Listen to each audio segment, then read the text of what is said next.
Hello dear friends, welcome to our channel the beauty of chemistry. मैं हूं आपका दोस्त Siddharth Sharma.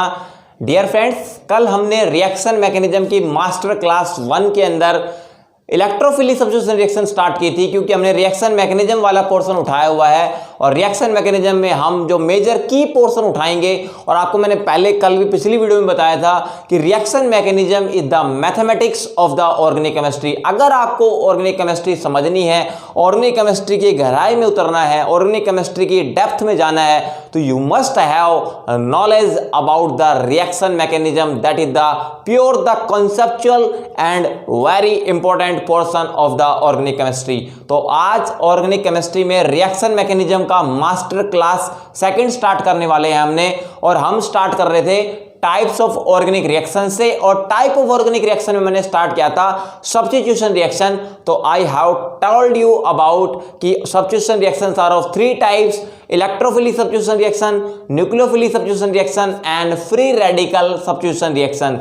If the one electrophile replace another nucleophile electrophile, that is called electrophilic substitution reaction. Or I have told you about the electrophilic substitution reactions of the chlorobenzene, electrophilic substitution reaction of the benzene to chlorobenzene, benzene to bromobenzene, benzene to nitrobenzene, benzene to toluene, benzene to acetophenone and benzene to benzene sulfonic acid। तो सारे जो की steps थे हम first lecture में देख चुके हैं। जिन्हों को फर्स्ट लेक्चर अभी नहीं देखा है रिएक्शन मैकेनिज्म का लेक्चर नंबर 1, तो डिस्क्रिप्शन में उसका लिंक मिल जाएगा, तो पहला लेक्चर आप जरूर देख कर आए। और कल हमने स्टार्ट किया था electrophilic substitution reactions of phenol, और जिसमें मैंने 2 रिएक्शन डिस्कस कर ली थी बहुत इंपॉर्टेंट। एक तो ब्रोमिनेशन रिएक्शन और फिनोल के अंदर नाइट्रेशन रिएक्शन, जिसमें 2 प्रोडक्ट आपके बने थे।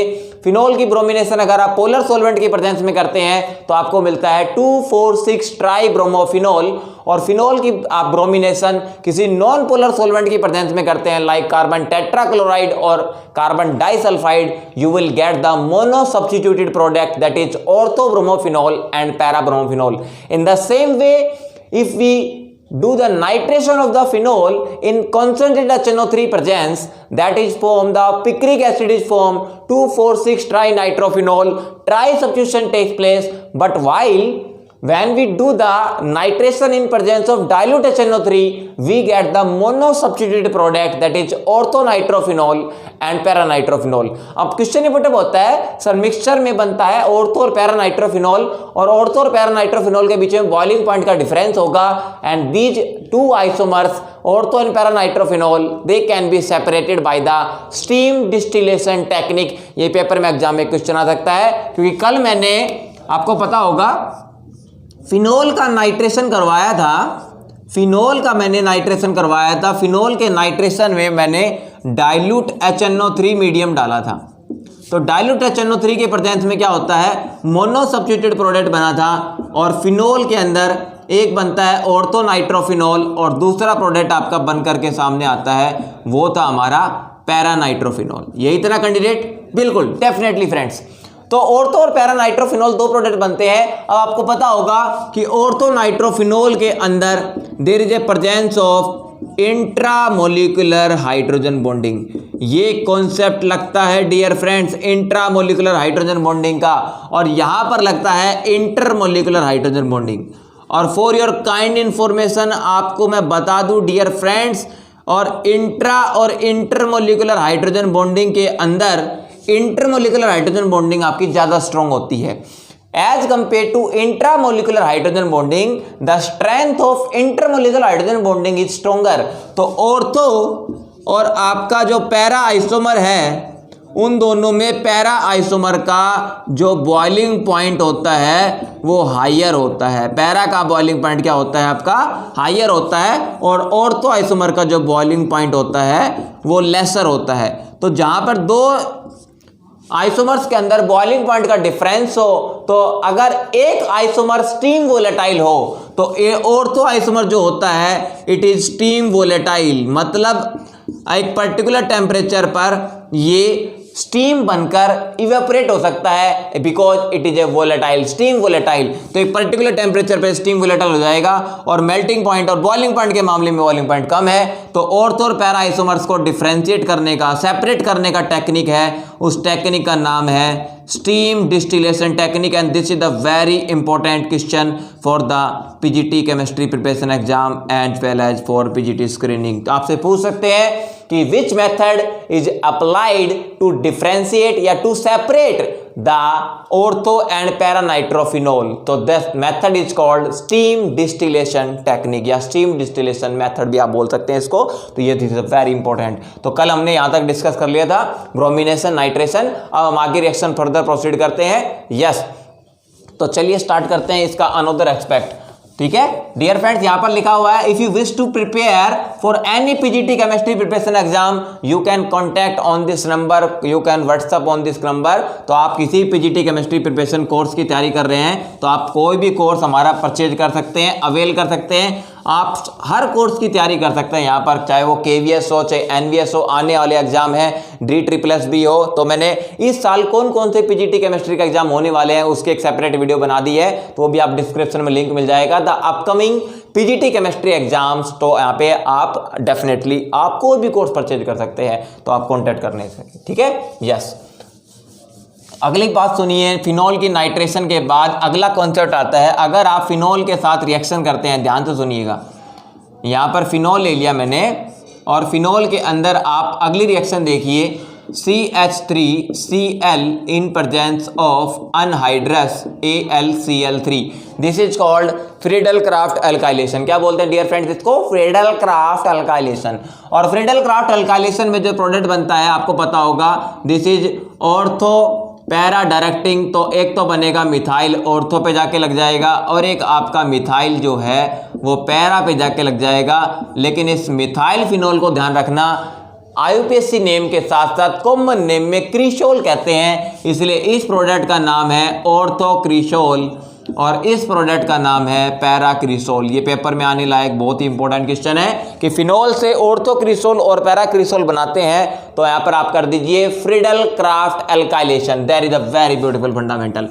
डियर फ्रेंड्स, एक इंपॉर्टेंट फंडामेंटल और है, अगर आप फिनोल की फ्रीडल-क्राफ्ट एसाइलेशन करते हैं, फ्रीडल-क्राफ्ट एसाइलेशन करते हैं, तो यहां पर एक बहुत इंपॉर्टेंट फंडामेंटल है, इसको फ्राइज रीअरेंजमेंट के नाम से जाना जाता है। किस नाम से जाना जाता है?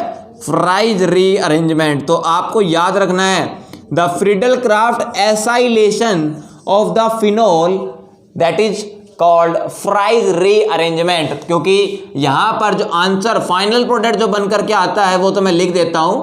फाइनल प्रोडक्ट होता है ortho hydroxy acetophenone plus para hydroxy acetophenone, क्योंकि ketone is the major functional group, उसको काउंटिंग 1 मिलेगा, 1 2 और यहाँ पे 1 2 3 4।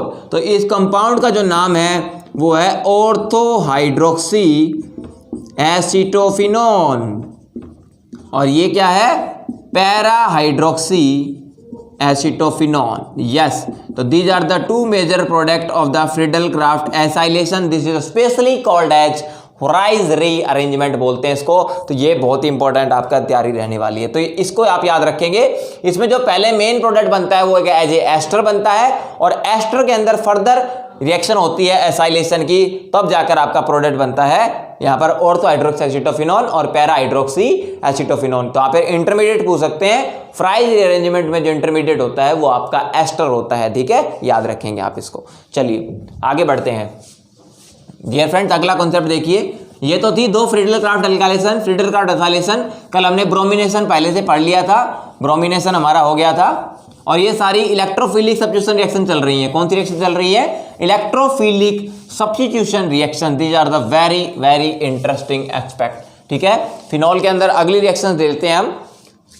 ब्रोमिनेशन हो गया, नाइट्रेशन हो गया, फ्रीडल-क्राफ्ट अल्काइलेशन हो गया। ठीक है, तो अगली रिएक्शन देखिए डियर फ्रेंड्स। ये रिएक्शन बहुत इंपॉर्टेंट है कि फिनॉल के साथ अगर आप CHCl3 in presence of alcoholic KOH डालते हैं, ये रीजेंट है, और साथ में बाद में आप डाल देते हैं एक्वस NaOH की प्रेजेंस में या एक्वस KOH की प्रेजेंस में, तो this reaction is called Reimer reaction बोलते हैं इसको। This is the very very beautiful fundamental Reimer Tiemann reaction. और फॉर योर काइंड इन्फॉर्मेशन, आपको एक बहुत इंपॉर्टेंट इन्फॉर्मेशन आपको देना चाहूंगा। रीमन टीमन रिएक्शन जो होती है वो भी आपकी इलेक्ट्रोफिलिक सब्स्टिट्यूशन रिएक्शन है, तभी तो मैं उसको उठा के लाया हूं इस रिएक्शन को। This is the very very beautiful fundamental, this is called electrophilic substitution reaction. को भी काफी कैंडिडेट को पता नहीं होता कि रीमन टीमन रिएक्शन में इलेक्ट्रोफाइल कौन सा है। तो डियर फ्रेंड्स, इलेक्ट्रोफाइल इसमें होता है डाइक्लोरोकार्बिन, जो आपका बनता है क्लोरोफॉर्म CHCl3 और in presence of alcoholic KOH, क्योंकि एल्कोहलिक KOH या एक्वस KOH जो होता है इट विल ब्रेक लाइक, ये ब्रेक हो जाता है KO negative plus H positive, जिसको आप बोल सकते हो। ये आपका प्रोटॉन एक्सेप्ट करेगा, ये यहाँ पे जाएगा और Cl नेगेटिव यहाँ से निकल जाएगा, ठीक है।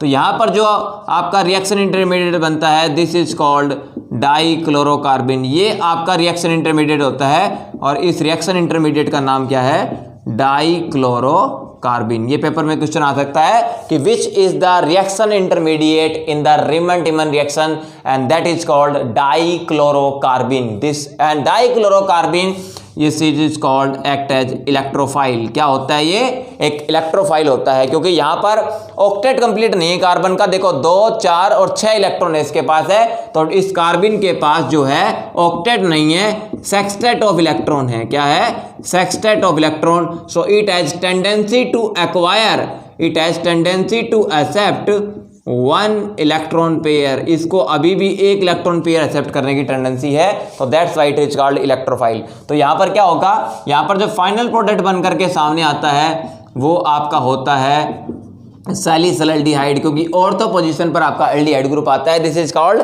सैलिसल्डिहाइड, this is called ortho hydroxy benzaldehyde कहते हैं इसको, ऑर्थोहाइड्रोक्सी बेंजल्डिहाइड कहते हैं। और common name it is called salicylaldehyde. This is the very very important question for the exam.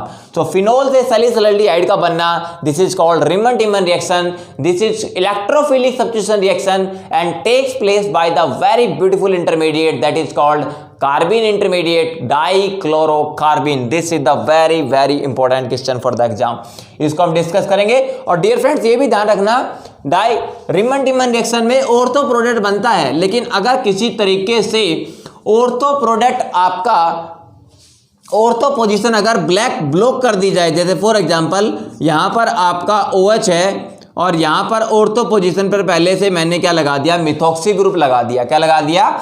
Methoxy group लगा दिया। और यहां पर अब आप रिएजेंट डालते हो chloroform in presence of alcoholic KOH, तो डियर फ्रेंड्स रीमन टीमन रिएक्शन तो हो जाएगी। अब डियर फ्रेंड्स काफी लोग समझेंगे कि सर ऑर्थो पोजीशन तो यहाँ भी फ्री है, लेकिन यहाँ पर ऑर्थो पर अगर आप एल्डिहाइड लगाओगे तो यहाँ पर स्टीरिक क्लाउडिंग हो जाएगी, स्टीरिक क्राउडिंग हो जाएगी, बल्कीनेस हो जाएगा, स्टीरिक क्लैश हो सकता है, इसलिए यहाँ पर हम CHO ग्रुप नहीं लगाएंगे। अगर ऑर्थो पोजीशन अगर ब्लॉक कर दी जाए तो automatically रीमन Tiemann reaction para position पे हो जाती है। तो नो डाउट यहाँ पर इलेक्ट्रोफिलिक सब्स्टिट्यूशन रिएक्शन पैरा पे हो जाएगी, तो आपके ये product OCH3 as it is लगे रहेंगे और CHO आपका चला जाएगा पैरा पोजीशन पर। ये रिएक्शन आपको कब करनी है? अगर आपकी एक ऑर्थो पोजीशन क्या कर दी जाए? ब्लॉक कर दी जाए। और ये प्रोडक्ट बहुत ही ब्यूटीफुल है, इसको वेनिलीन कहते हैं। क्या बोलते हैं इसको? वेनिलीन कहते हैं। ये आंसर पेपर में आया हुआ है क्वेश्चन। तो ये कब बनेगा? ऑर्थो मिथॉक्सी फिनोल अगर आप लेते हैं, क्या लेते हैं? ऑर्थो मिथॉक्सी फिनोल लेते हैं और उसकी रीमन टीमन रिएक्शन करते हैं, तो आपकी ऑर्थो पोजीशन ब्लॉक होने की वजह से आपका CHO ग्रुप है वो एल्डिहाइड ग्रुप जो है वो पैरा पोजीशन पे जाता है। तो जो प्रोडक्ट बनकर के सामने आता है वो वेनिलीन होता है, और वेनिलीन एक प्रकार की डाई होती है, एक प्रकार का कलर होता है। बहुत ही ब्यूटीफुल क्वेश्चन एग्जाम में आने के लायक है ये, ठीक है। तो आप इसको आसानी से याद रखेंगे। चलिए और आगे बढ़ते हैं। ये दोनों की दोनों क्या थी? Electrophilic substitution reaction. चलिए आगे प्रोसीड करते हैं। इसी को बात को हम आगे ध्यान में रखते हुए प्रोसीड करेंगे।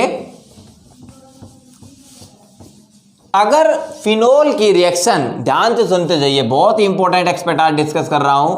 अगर फिनोल की रिएक्शन आप फर्स्ट स्टेप के अंदर एक्वस NaOH, ठीक है, सेकेंड स्टेप में आप डाल दीजिए कार्बन डाइऑक्साइड और थर्ड स्टेप में आप हाइड्रोलिसिस कर दीजिए एसिडिक मीडियम में, तो डियर फ्रेंड्स यहाँ पर प्रोडक्ट निकल करके जो सामने आता है वो होता है आपका सैलिसिलिक एसिड। और काफ़ी कैंडिडेट को इस रिएक्शन का नाम पहले से याद होगा। This is the very interesting, very important Kolb reaction. क्या बोलते हैं इसको?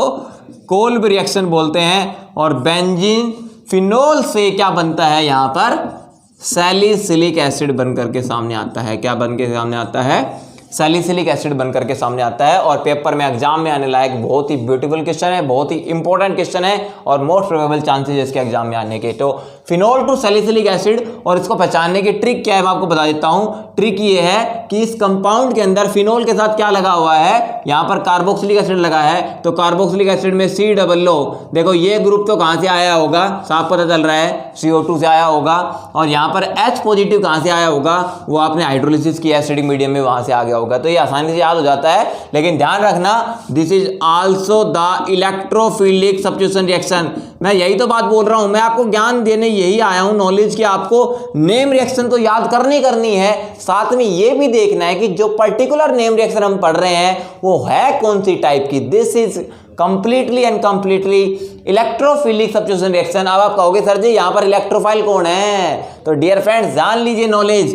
कोल्ब रिएक्शन में इलेक्ट्रोफाइल आपकी कार्बन डाइऑक्साइड गैस होती है। CO2 is the electrophile, carbon dioxide is the electrophile in the Kolb reaction. Very beautiful fundamental, क्योंकि यहां पर कार्बन के साथ ऑक्सीजन के साथ जो हीटेरो एटम के साथ मल्टीपल बॉन्ड बना हुआ है, तो यहां पर जैसे ही आप देखेंगे तो यहां पर positive charge density, negative charge density, negative charge density electronegativity difference की वजह से आती है। तो यहां पे कार्बन एक इलेक्ट्रॉन डेफिशिएंट सेंटर का काम करता है कार्बन डाइऑक्साइड के अंदर। So it will behave as a electrophile. This is the very beautiful fundamental. तो आप इसको आसानी से समझ लेंगे। तो रिमन टिमन रिएक्शन के बाद कोल्ब रिएक्शन भी आपकी इलेक्ट्रोफिलिक सब्स्टिट्यूशन रिएक्शन है। वहां पर था डाइक्लोरोकार्बन और यहां पर होता है carbon dioxide as a electrophile. This is the very very interesting question for the exam. इसको भी आप याद रखेंगे, ठीक है। चलिए आगे बढ़ते हैं। ये भी आपका फंडामेंटल हो गया। तो फिनोल की हमने मोस्ट प्रोबेबली जितने भी इंपॉर्टेंट रिएक्शंस हैं, इलेक्ट्रोफिलिक सब्स्टिट्यूशन रिएक्शन है, वो सारी की सारी पढ़ ली हैं। एग्जाम में यही क्वेश्चन एग्जाम में आपके एज इट इज पूछे जाते हैं। तो आप इनको आसानी से गौर करके सुनते जाइए, ठीक है। चलिए, और एक क्वेश्चन और आपको बता दूं, यहां पर मान लीजिए मेरे पास फिनोल है। ये पेपर में क्वेश्चन आया था पीजीटी केमिस्ट्री में। यस, केवीएस के अंदर पूछा जा चुका है क्वेश्चन, एस्टेट में पूछा जा चुका है क्वेश्चन, और स्क्रीनिंग में आने के पूरे चांसेस है। अगर फिनोल की रिएक्शन बीडीसी सॉल्ट के साथ की जाए, बीडीसी सॉल्ट सुनिए क्या होता है? Benzene diazonium chloride salt. Benzene diazonium chloride salt आपका ये होता है, बेंजीन डाइजोनियम क्लोराइड सॉल्ट। और मैंने आप मान लीजिए पीएच कंडीशन डाल दी 9 to 10। आप यहां पर रिएक्शन कर रहे हैं। तो डियर फ्रेंड्स, पहले तो आपको बता दूं कि फिनोल की रिएक्शन जब बेंजीन डाइजोनियम क्लोराइड सॉल्ट के साथ होती है तो बीडीसी सॉल्ट आपका पहले से ही एक रेड या ऑरेंज कलर की डाई होती है, ठीक है। यस, और जो आपका किससे बना होगा मैं आपको पहले बता देता हूं। ये मान लीजिए मेरे पास है बेंजीन के ऊपर NH2 ग्रुप, इसको बोलते हैं एनिलीन।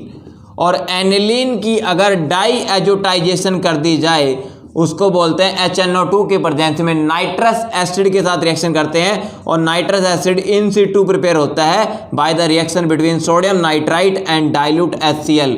भाई सोडियम नाइट्राइट आपका सॉलिड होता है, सॉलिड एक कंपाउंड है सोडियम नाइट्राइट। इसकी रिएक्शन अगर आप डाइल्यूट HCl से करवाओगे तो आपको नाइट्रस एसिड मिलेगा इन सिटू। और this reaction takes place in the ice cold condition 0 to 5 degree Celsius temperature. So here is the formation of BDC salt. तो यहाँ पर आपको बेंजीन डाइजोनियम क्लोराइड सॉल्ट बनने को मिलता है। और ये बहुत ही ब्यूटीफुल क्वेश्चन है कि एनिलीन से बेंजीन डाइजोनियम क्लोराइड सॉल्ट का बनना, this is called diazotization reaction. Dear friends लिख लीजिए इसको, क्या बोलते हैं इसको? डाई एजोटाइजेशन रिएक्शन कहते हैं। और डियर फ्रेंड्स ये क्वेश्चन भी है आपका एग्जाम में आया हुआ है, ठीक है। यस, एनिलीन से BDC सॉल्ट का बनना डाई टेस्ट कहते हैं इसको। ये प्राइमरी एरोमेटिक अमीन देती है डाई टेस्ट, कि आप HNO2 एसिड डालते हैं तो आपका बीडीसी सॉल्ट बन करके तैयार होता है और ये एक प्रकार की डाई होती है, इसलिए इसको एजो डाई टेस्ट के नाम से फेमस है। इसको HNO2 टेस्ट भी कहते हैं। And this test is given by primary aromatic amine, not by aliphatic amine, क्योंकि एलिफेटिक अमीन HNO2 के प्रेजेंस में अल्कोहल बना देती है, आपका बीडीसी सॉल्ट नहीं बनता। ठीक है, याद रखेंगे बात। चलिए, अब बीडीसी सॉल्ट जो बनता है, अगर आप इसकी रिएक्शन फर्दर मान लीजिए फिनोल से कर देते हैं, किसके साथ कर देते हैं? फिनोल से कर देते हैं, तो डियर फ्रेंड्स यहां पर जो रिएक्शन होती है फिनोल की बीडीसी सॉल्ट के साथ, इसका लिख लीजिए, इसको कपलिंग रिएक्शन कहते हैं। काफी कैंडिडेट को याद होगी ये बात, लेकिन मैं आपको फिर भी बता देता हूं, कपलिंग रिएक्शन बोलते हैं। और for your kind information, the most important thing is that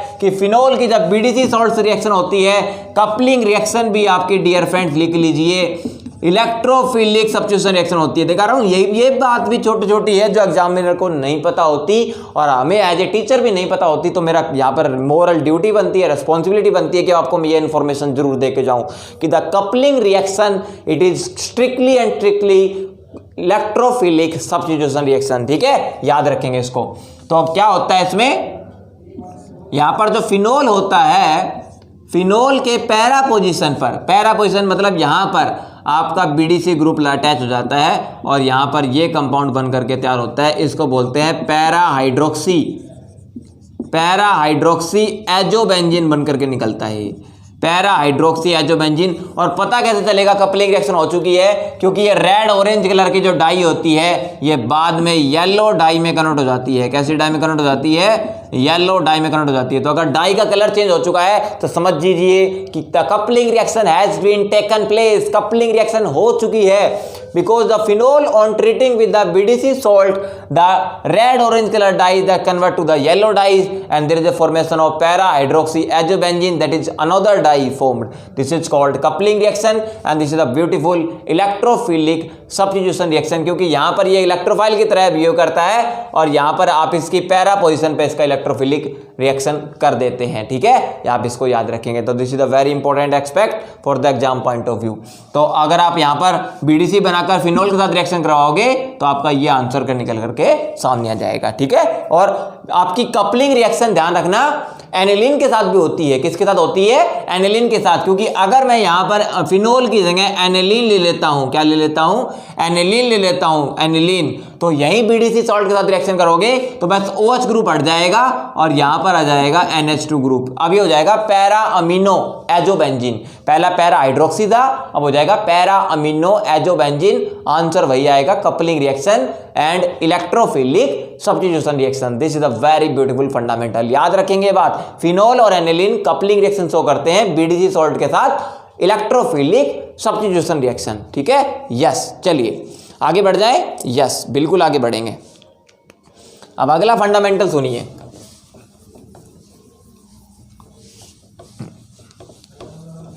अब मैं रिएक्शन डिस्कस करूंगा आपके सामने इलेक्ट्रोफिलिक सब्स्टिट्यूशन रिएक्शन एनिलीन के रिगार्डिंग। बहुत इंपॉर्टेंट क्वेश्चन है और एग्जाम में डायरेक्ट क्वेश्चन आ सकते हैं। ठीक है, क्या लेंगे अब डिस्कस करेंगे? Electrophilic substitution reactions of aniline. Yes, फिर आगे हम और इस लेक्चर को आगे मोटिवेट कर देंगे।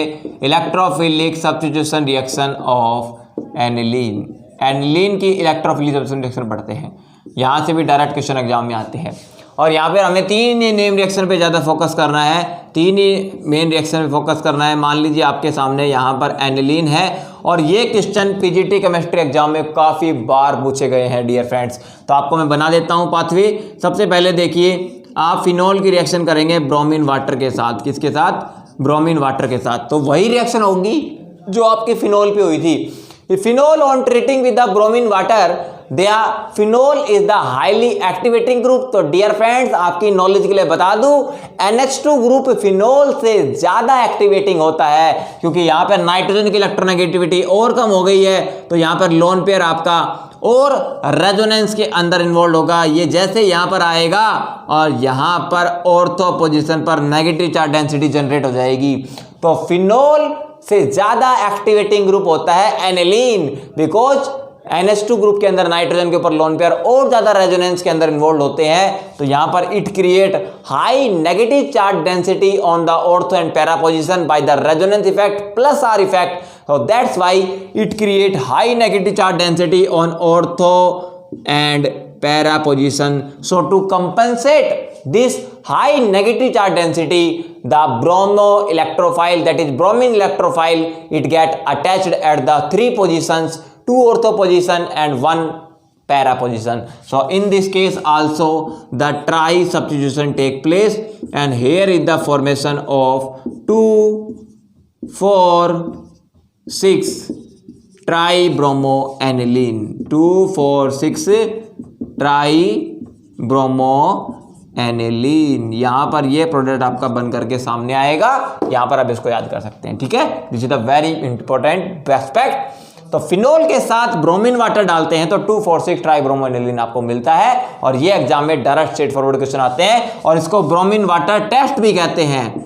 Aniline bromine water test positive देता है क्योंकि ब्रोमीन वाटर का कलर ऑरेंज होता है। अगर ये कलर डिसअपेयर हो जाता है, यहाँ पर आपके पीपीटी बजाते हैं कई बार व्हाइट पीपीटी, या फिर फिनोल, तो डेफिनेटली टेस्ट पॉजिटिव देता है। ब्रोमीन वाटर टेस्ट वहाँ पर व्हाइट पीपीटी आते हैं 2,4,6 ट्राइब्रोमोफिनोल के। तो this is also the very beautiful expect कि फिनोल से ज्यादा एक्टिवेटिंग ग्रुप कौन होता है? एनिलीन। और aniline on treating with the bromine water there is a formation of 2,4,6 tribromo aniline. ठीक है, अगर मुझे ऑर्थो और पैरा ब्रोमोएनिलीन बनाना है, जैसे फिनोल में रिएक्शन की थी, अगर आप इस पे ब्रोमीन और नॉन पोलर सॉल्वेंट डाल देते हो तो आपका ऑर्थो और पैरा ब्रोमोएनिलीन यहां पर नहीं बनता है। इसके लिए आपको एक स्पेशल मेथड करना पड़ेगा, दैट इज कॉल्ड प्रोटेक्शन। क्योंकि यहां पर नाइट्रोजन के लोन पेयर है, आपको कहीं और इन्वॉल्व करने पड़ेंगे, जिसकी वजह से the activity towards electrophilic substitution reaction decreases and there is no tri substitution, only mono substitution takes place, and there will be the formation of ortho and para bromoaniline by the protecting NH2 group by the acetylation। कैसे? Acetylation करनी पड़ेगी आपको। ठीक है, तो चलिए आप देखिए, बहुत इंपॉर्टेंट एक्सपेक्ट जुड़ता है इसके अंदर, मैं आपको बता देता हूं फॉर योर काइंड इंफॉर्मेशन। देखते जाइए, यहां पर क्या है, आपके सामने फिनोल है, और पेपर में एग्जाम में क्वेश्चन कैसे देगा examiner, this is called aniline, और यहाँ पर आपका एग्जामिनर लिख देगा फर्स्ट स्टेप के अंदर आपको डाला CH3COCl, यस। सेकंड स्टेप में आपको डाल दिया ब्रोमीन, और आपको थर्ड स्टेप में लिख दिया hydrolysis in presence of acidic medium, या फिर हाइड्रोनियम आयन भी लिख सकता है। क्या लिख सकता है? हाइड्रोनियम आयन, एक ही बात है। ठीक है, आपको पूछ ले यहाँ पर मेजर प्रोडक्ट यहाँ पर क्या क्या बनेंगे, तो आपको ध्यान से सुनिएगा, इसमें फर्स्ट स्टेप में करके दिखाता हूँ। फर्स्ट स्टेप में क्या होगा, यहाँ पर बनेगा बहुत ही beautiful compound NHCOCH3, this is called acetanilide. क्या बोलते हैं इसको? एसिड एनिलाइड कहते हैं। This is a very beautiful. अगर हम इसका IUPAC नेम बताना चाहूँ तो this is called N phenyl acetamide, या एन फिनाइल इथेनामाइड भी कहते हैं इसको। IUPAC name is N phenyl ethanamide, सभी को पता होना चाहिए बात। ठीक है, और common name is acetanilide कहते हैं इसको। ठीक है, तो यहाँ पर क्या हुआ है, नाइट्रोजन का जो लोन पेयर है, it will attack on this carbon, Cl यहाँ पर बाहर हो जाएगा। यहाँ पर ऑटोमेटिकली किसकी फॉर्मेशन होती है? एसिड एनिलाइड की फॉर्मेशन होती है। वेरी ब्यूटीफुल कंपाउंड हो गया। अब यहाँ पर क्या होगा, जैसे आप ब्रोमो ऐड करेंगे, ब्रोमीन ऐड करेंगे, तो ब्रोमो आपका ब्रोमीन ऑर्थो और पैरा पोजीशन पे चला जाएगा। ये देखो, ये तो फर्स्ट स्टेप हमने किया है ना, इस स्टेप का नाम है protection. Protection of NH2 group, NH2 group की प्रोटेक्शन कर दी, क्योंकि यहाँ पर नाइट्रोजन का लोन पेयर पहले सारे के सारे लोन पेयर रेजोनेंस में इन्वॉल्व थे। अब आपके कुछ लोन पेयर आपके यहाँ पर बिजी हो जाएंगे COO ग्रुप के साथ।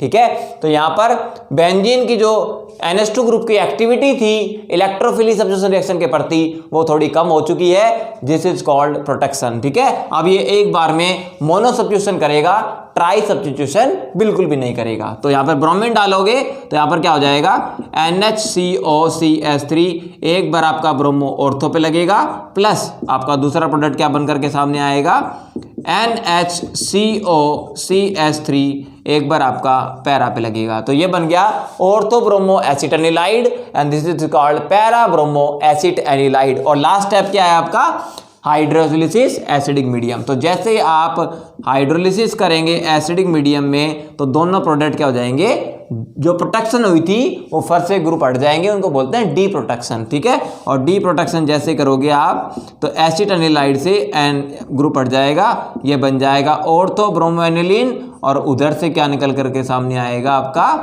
Para bromo aniline. यहाँ से ग्रुप, यहाँ से बॉन्ड क्लीवेज हो जाते हैं, यहाँ से बॉन्ड क्लीवेज हो जाते हैं, इधर लगेगा H, इधर लगेगा OH, इधर लगेगा H, इधर लगेगा OH। तो यहाँ से एसिटिक एसिड और यहाँ से एसिटिक एसिड आपका रिमूव हो जाता है और यहाँ पर NH2 group will retain. This is called deprotection and this is done by the hydrolysis in acidic medium. तो this is the very beautiful question for the exam. अगर आपको ट्राई सब्स्टिट्यूट प्रोडक्ट बनाना है तो bromine water reaction कीजिए। अगर आपको mono substitute करना है ऑर्थो और पैरा तो आपको प्रोटेक्शन करनी पड़ेगी, फिर ब्रोमीन डालिए, फिर हाइड्रोलिसिस कीजिए एसिडिक मीडियम में। This is very beautiful question for the exam and this has been asked in the KVS PGT chemistry exam in the previous year papers. You can see that question particularly, ठीक है। तो आप आगे बढ़ते हैं।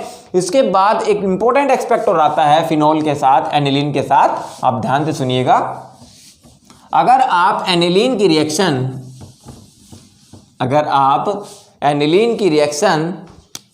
देखिए, यहां पर मैं आपको बता देता हूं, यस जस्ट लाइक दैट।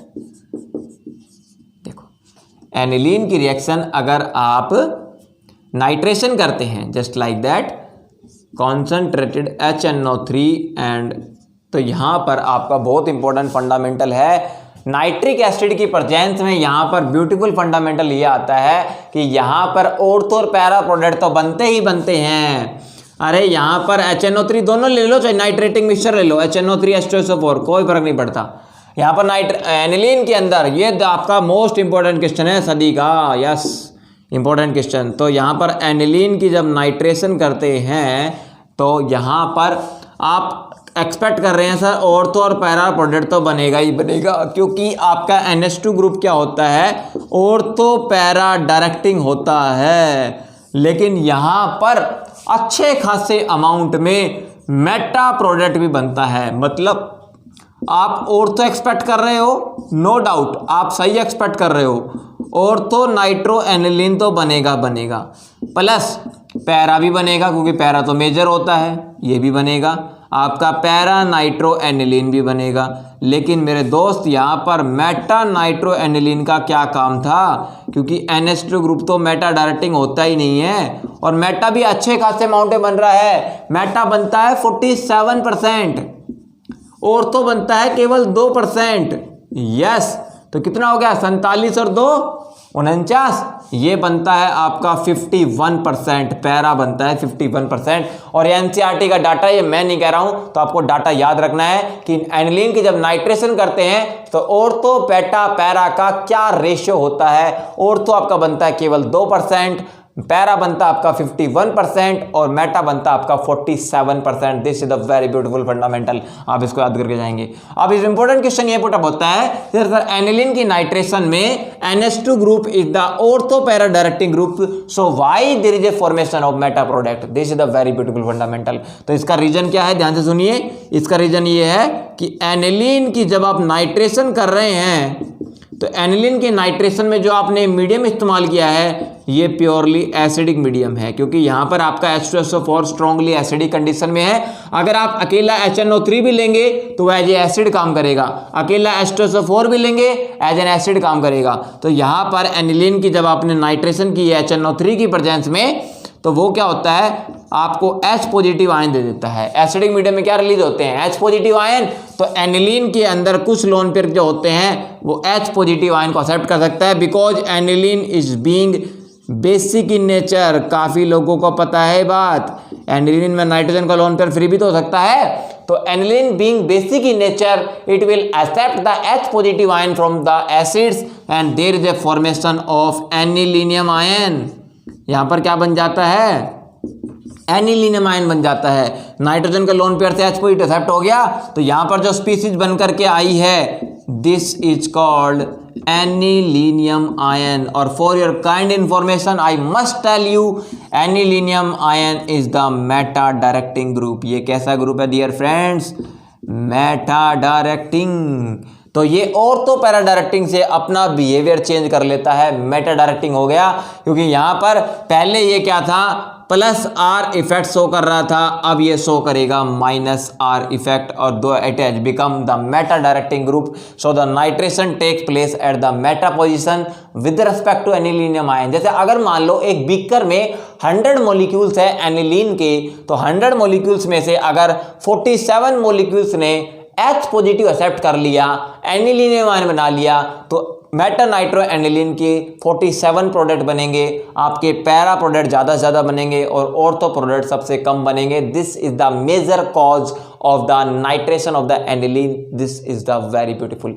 लेकिन अगर क्वेश्चन आता है कि सर हमें तो मेटा नाइट्रो एनिलीन चाहिए ही नहीं, तो उस केस में हम क्या करेंगे? तो डियर फ्रेंड्स, हमारे पास ब्रह्मास्त्र है, वही टेक्निक अपनाएंगे। सर अब आप कर दो इसके अंदर प्रोटेक्शन, तो एनिलीन की प्रोटेक्शन कर देंगे पहले एसिटाइलेशन के साथ, और फिर हम इसके अंदर नाइट्रेशन करेंगे। तो there will be the formation of ortho and para nitro aniline, not the formation of meta nitro aniline. तो this is the another aspect, we will try this. चलिए देखते हैं। अगर आपको मेटा नहीं चाहिए तो आप क्या बोलोगे? Aniline in presence of acidic medium there is a formation of anilinium ion, and anilinium ion is the highly deactivating group and this is called meta directing group. So that's why there is a formation of meta nitro aniline. ठीक है, ये आप याद रखेंगे। चलिए yes, अगर मैं आपको बता रहा था अगर आपको ऑर्थो और पैरा नाइट्रो एनिलीन चाहिए तो क्या करेंगे? तो आप पहले एनिलीन से स्टार्टिंग कीजिए, दिस इज कॉल्ड एनिलीन, और यहाँ पर आपने रिएजेंट डाल दिया कॉन्सेंट्रेटेड HNO3 और H2SO4, लेकिन उसको डालने से पहले आपने यहाँ पर एसिटाइलेशन करवा दी।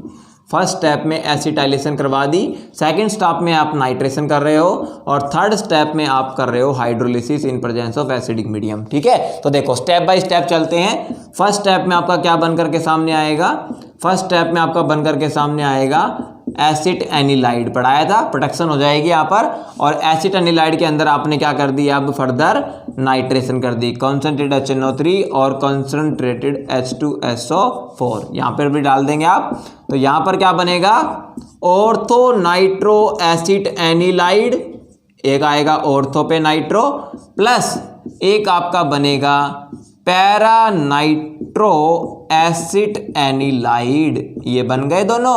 और लास्ट स्टेप आपको पता है, डी प्रोटेक्शन करने के लिए क्या करना होता है?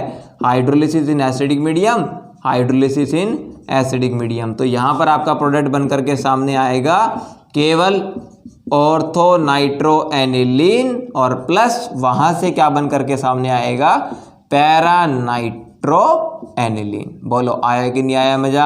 यहाँ पर आपका मेटा प्रोडक्ट बिल्कुल भी नहीं बनेगा क्योंकि आपने इसकी कर दी प्रोटेक्शन। ठीक है, हाँ यस। तो ये बहुत ही ब्यूटीफुल फंडामेंटल निकल करके सामने आया। यहाँ पर एनिलीनियम आयन की फॉर्मेशन के कोई चांसेस आपके बचे नहीं है अब। ठीक है, तो this is a very beautiful fundamental, इसको आप याद रखेंगे, स्टेप बाय स्टेप चलेंगे। तो अगर आप ऑर्थो और पैरा नाइट्रो एनिलीन चाहते हैं तो पहले प्रोटेक्शन कर दीजिए, फिर मेटा आपको नहीं मिलेगा। तो this is a very beautiful fundamental. ठीक है, चलिए आगे बढ़ते हैं। ये क्वेश्चन एग्जाम में आए हुए हैं, इसलिए मैं आपसे अच्छे तरीके से मैंने इसको डिस्कस किया है, और जितने भी रिएक्शन पढ़ रहे हैं सारी इलेक्ट्रोफिलिक सब्स्टिट्यूशन रिएक्शन है। ठीक है, एक बहुत ही ब्यूटीफुल फंडामेंटल और आता है कि अगर आप एनिलीन का सल्फोनेशन करते हैं, अगर आप इसमें कॉन्सेंट्रेटेड H2SO4 डाल देते हैं, क्या डाल देते हैं? कॉन्सेंट्रेटेड H2SO4, तो याद रखेंगे यहाँ पर पैरा प्रोडक्ट मेजर होता है, और यहाँ पर NH2, और सल्फोनेशन करने पर SO3H ग्रुप आपका पैरा पोजीशन पे आता है। इस कंपाउंड का नाम है पासा, क्या बोलते हैं? नहीं, para amino benzene sulphonic acid कहते हैं इसको, para amino benzene sulphonic acid. लेकिन इस रिएजेंट की एक खास बात है, यहाँ पर ज्विटर आयन की फॉर्मेशन होती है, क्योंकि NH2 ग्रुप आपका कैसा ग्रुप है?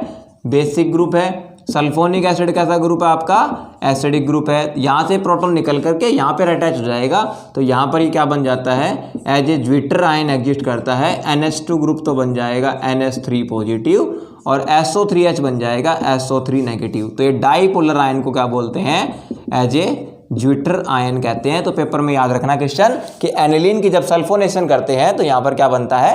एक ज्विटर आयन एग्जिस्ट करता है। बहुत ही ब्यूटीफुल क्वेश्चन है। ठीक है, तो this is the another very important question for the exam. अब मैं लास्ट क्वेश्चन और डिस्कस कर लेता हूं आपसे कि एनिलीन की करते हैं Friedel Craft reaction. Aniline Friedel Craft reaction show नहीं करता, रीजन मैं आपको बता देता हूं, ध्यान से सुनिए। लास्ट क्वेश्चन है कि why aniline does not undergo Friedel Craft reaction. की एनिलीन की रिएक्शन आप चाहे आप CH3Cl डाल दो अनहाइड्रस AlCl3 की प्रेजेंस में, चाहे आप CH3COCl डाल दो in presence of anhydrous AlCl3 की प्रेजेंस में। तो डियर फ्रेंड्स यहाँ पर होता क्या है, यहाँ पर ये होता है कि NH2 group aniline is the basic group, और बेस भी कैसा है, ये लेविस बेस की तरह बिहेव होता है। और यहाँ पर आप देखिए AlCl3 एक आपका लेविस एसिड है, ऑक्टेट कंप्लीट नहीं है, this is also the Lewis acid.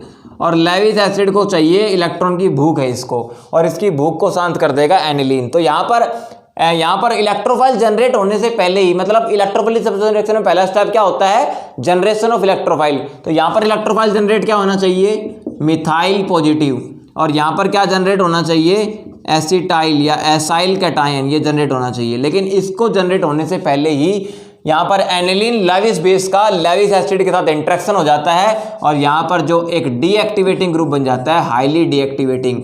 NH2 group अपना लोन पेयर AlCl3 को डोनेट कर देगा, तो नाइट्रोजन पे जाएगा पॉजिटिव चार्ज और एल्यूमिनियम पे जाएगा negative charge, and this is highly deactivating group. ये बहुत ही ज़्यादा डीएक्टिवेटिंग ग्रुप आपका बन करके तैयार हो गया। और अब ये डीएक्टिवेटिंग ग्रुप है, ये टोटली क्या हो गया, अनरिएक्टिव, पूरी तरह से क्या हो गया, unreactive towards electrophilic substitution reaction, क्योंकि आपका नाइट्रोजन का लोन पेयर यहाँ पर खत्म हो चुका है। या फिर आप डेटिव बॉन्ड भी दिखा सकते हो, कुछ बुक्स में ऐसे भी लिखा मिलेगा डीएक्टिवेटेड कॉम्प्लेक्स, क्योंकि लेविस एसिड लेविस बेस में इंटरेक्शन आपका डेटिव बॉन्ड बनाकर भी होता है, ऐसे भी दिखा सकते हो, क्योंकि नाइट्रोजन अपना लोन पे डोनेट कर दिया, एल्यूमिनियम ने एक्सेप्ट कर लिया, तो there is also the formation of dative bond. तो ऐसे दिखाओ या वैसे दिखाओ एक ही बात है। लेकिन अब मैं क्या बोलूंगा कि aniline does not undergo Friedel Craft reaction because in case of aniline as a Lewis base it get react with the Lewis acid, that is AlCl3, which is used in the Friedel-Crafts reaction. So according to the interaction of Lewis base and Lewis acid, there is a formation of highly deactivated complex before the formation of electrophiles. That's why this deactivated group is highly unreactive towards electrophilic substitution reaction. So that's why it does not undergo electrophilic substitution reaction, that is Friedel-Crafts reaction. This is very important question for the exam. ठीक है, तो आज के लिए इतना ही, अगले lecture में हम आगे डिस्कस करेंगे। अब हमने इलेक्ट्रोफिलिक सब्स्टिट्यूशन के नए पड़ाव पर पार कर लिए हैं, आगे हमें डिस्कस करवाऊंगा कि इलेक्ट्रोफिलिक सब्स्टिट्यूशन रिएक्शन को ध्यान में रखते हुए कौन कौन से क्वेश्चन एग्जाम में आए हुए हैं पीजीटी केमिस्ट्री में। अब मैं अगले चैप्टर में पीजीटी केमिस्ट्री के क्वेश्चन डिस्कस करूंगा। Thank you so much for the present listening. अगले लेक्चर मिलते हैं नए जोश नए जुनून के साथ। All the very best.